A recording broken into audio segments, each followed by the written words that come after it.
Mario Barrios. Nagpakita na po ng training sa unang pagkakataon sa media. Sumuntok nga po ito sa heavy punching bag na malalakas na suntok at nag-shadow boxing.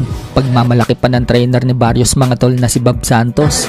2-time world champion daw si Mario Barrios. At hindi lang daw ito aksidenteng naging 2-time world champion. Pero napansin nga po ng mga Pinoy fans mga tol na mukhang mabagal ang footwork ni Barrios. Sa isang video naman mga tol, habang nagja-jumping rope si Mario Barrios, nagyabang itong trainer ni Barrios. Sinabing dalawa lang daw ang pupuntahan ni Manny Pacquiao.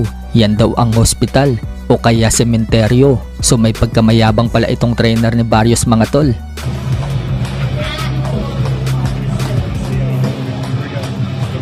Hospital and cemetery.